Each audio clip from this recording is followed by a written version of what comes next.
Malam itu, hutan kecil di pinggiran desa tampak lebih sunyi dari biasanya. Angin dingin berhembus pelan, menyapu dedaunan kering yang berserakan di tanah. Di ujung jalan setapak, seorang wanita muda bernama Sari sedang berjalan pulang setelah menghadiri pernikahan temannya di desa tetangga. Dia tampak lelah, tapi ada senyum tipis di wajahnya karena merasa bahagia melihat sahabatnya menemukan cinta sejati. Kenapa harus lewat hutan sih? Aku kan bisa minta antar pakai motor Mas Andi, tapi aku malu kalau dikira manja. Gumam Sari, berbicara sendiri, dia menghela napas panjang, lalu mencoba mengalihkan pikiran dengan menyenandungkan lagu favoritnya.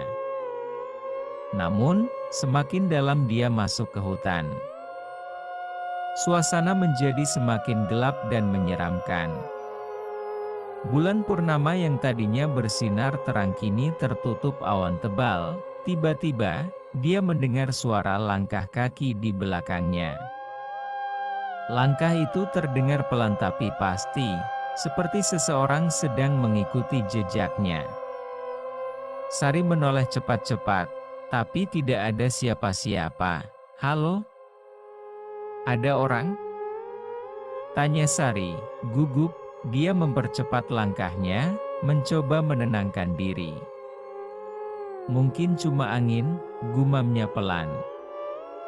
Namun, suara langkah itu semakin dekat. Ketika dia berbalik lagi, dia melihat dua pria tak dikenal dengan wajah seram berdiri beberapa meter di belakangnya. "Hei, cantik. Mau kemana malam-malam begini?" tanya pria satu menyeringai. "Aku cuma mau pulang. Tolong biarkan aku pergi," jawab Sari panik. "Pulang? Jangan buru-buru dong," ujar pria dua tertawa sinis. Kedua pria itu mulai bergerak mendekat. Sari mencoba kabur, tetapi jalanan yang berlumpur membuatnya sulit berlari cepat. Dia tersandung batu besar dan terjatuh. Salah satu pria itu mengambil batu besar dan memukul kepala Sari hingga dia tewas di tempat. "Cepat selesaikan. Tinggalkan di sini," ujar pria satu dingin. Keduanya meninggalkan mayat Sari di tengah hutan. Malam itu, jeritannya bergema di antara pepohonan, namun tidak ada yang mendengarnya. Sebelum kematian Sari, ternyata dia memiliki rahasia besar yang belum pernah dibicarakannya kepada siapapun.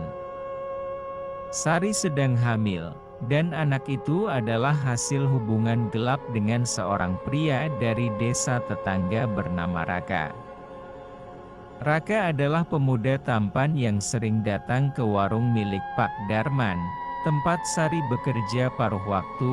Beberapa minggu sebelum insiden pembunuhan, Sari bertemu Raka di sebuah gubuk tua di pinggir sawah. Wajahnya tampak cemas, sementara Raka terlihat marah. "Raka, aku sudah memberitahumu. Aku tidak bisa membesarkannya sendirian. Apa yang harus kulakukan?" tanya Sari getir. "Jangan bilang padaku soal ini lagi. Ini bukan tanggung jawabku. Lagi pula, siapa yang akan percaya padamu? Keluargamu akan membuangmu jika mereka tahu," jawab Raka dingin. "Tapi aku butuh bantuanmu, aku takut," ujar Sari menangis. Raka hanya berbalik pergi tanpa berkata apa-apa lagi. Dalam hati, dia merasa bersalah, tapi ego dan ketakutannya membuatnya memilih diam. Setelah kematian Sari, rahasia ini terungkap ketika polisi menemukan buku harian Sari di rumahnya. Buku itu berisi catatan tentang hubungannya dengan Raka dan ketakutannya menghadapi masa depan. Beberapa minggu setelah kematian Sari, penduduk desa mulai melaporkan penampakan aneh di hutan tersebut. Banyak orang mengatakan bahwa mereka melihat sosok wanita berambut panjang dengan gaun putih berkeliaran di malam hari. Suara tangisan yang menyayat hati sering terdengar dari arah hutan, membuat para pekerja yang melewati jalur itu ketakutan. Pak Darman, pemilik warung tempat Sari bekerja, mulai merasa gelisah. Dia tahu sesuatu yang tidak diungkapkan kepada siapapun. Ternyata, malam Sari dibunuh, dia melihat dua pria itu keluar dari hutan dengan pakaian berlumuran darah. Namun, karena takut terlibat masalah, dia memilih untuk diam. Suatu malam, Pak Darman duduk di kursi goyang di halaman rumahnya, menatap gelapnya hutan. Istrinya, Bu Darman, mendekatinya dengan ekspresi khawatir. "Kenapa kamu begitu gelisah akhir-akhir ini, Pak?" tanya Bu Darman lembut. Aku melihat sesuatu malam itu. Sesuatu yang seharusnya aku laporkan, tapi aku tidak berani." Jawab Pak Darman menghela napas. "Apa maksudmu? Apa yang kamu lihat?" tanya Bu Darman terkejut. "Dua pria itu, mereka membunuh Sari. Aku melihat mereka keluar dari hutan. Tapi aku takut. Kalau aku bicara, mereka akan balas dendam padaku." Jawab Pak Darman bisik-bisik. Bu Darman menatap suaminya dengan mata penuh kekhawatiran. "Kamu tidak bisa diam selamanya, Pak. Arwah Sari tidak akan tenang sampai keadilan ditegakkan." Setelah beberapa penampakan, roh Sari mulai menunjukkan kemarahannya. Penduduk desa satu persatu mulai mengalami kejadian aneh. Mulai dari barang-barang hilang hingga mimpi buruk yang sama, seorang wanita berambut panjang meminta balas dendam. Suatu pagi, Raka terbangun dengan tubuh basah oleh keringat dingin. Ibunya, Bu Nisa, langsung mendekatinya. "Raka, kamu kenapa?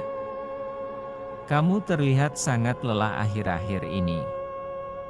tanya Bu Nisa khawatir. Aku bermimpi tentang Sari. Dia menuduhku, dia bilang aku meninggalkannya saat dia butuh bantuanku." Jawab Raka gugup. "Kamu harus menghadapi kenyataan, Nak. Apa yang terjadi pada Sari adalah tragedi. Tapi jika kamu terlibat, kamu harus bicara. Jangan biarkan rasa bersalahmu menghancurkanmu." Ujar Bu Nisa lembut. Raka hanya diam, tapi dia mulai merasa bahwa dia harus mengungkapkan kebenaran. Para penduduk desa memutuskan untuk meminta bantuan kepada seorang dukun tua bernama Ki Ageng untuk mengusir kuntilanak tersebut. Ki Ageng adalah seorang ahli spiritual yang terkenal di daerah itu. Dia tinggal di sebuah gubuk kecil di lereng bukit, dikelilingi oleh pepohonan rindang.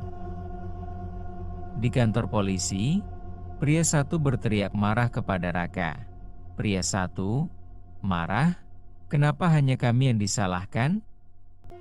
Bukankah kamu juga punya andil dalam semua ini? Kamu meninggalkan Sari saat dia hamil. Itu juga salah satu alasan dia mati." Teriak di kantor polisi, pria satu berteriak marah kepada Raka. "Kenapa hanya kami yang disalahkan? Bukankah kamu juga punya andil dalam semua ini? Kamu meninggalkan Sari saat dia hamil. Itu juga salah satu alasan dia mati." Teriak pria satu marah. Raka hanya menundukkan kepala, merasa bersalah. Polisi akhirnya memutuskan untuk menyelidiki lebih lanjut hubungan Raka dengan Sari. Raka hanya menundukkan kepala, merasa bersalah. Polisi akhirnya memutuskan untuk menyelidiki lebih lanjut hubungan Raka dengan Sari. Budi dan Nina duduk di beranda rumah mereka, menikmati sore yang damai. Matahari mulai tenggelam, memancarkan cahaya oranye yang indah di ufuk barat. Akhirnya, desa kita aman lagi ya, Nina. Ujar Budi tersenyum, iya. Semoga Sari sudah tenang di sana. Ujar Nina mengangguk, kasihan sekali dia. Mati begitu tragis hanya karena kejahatan orang lain. Kata Budi merenung, ya, tapi sekarang kita bisa belajar dari kejadian ini.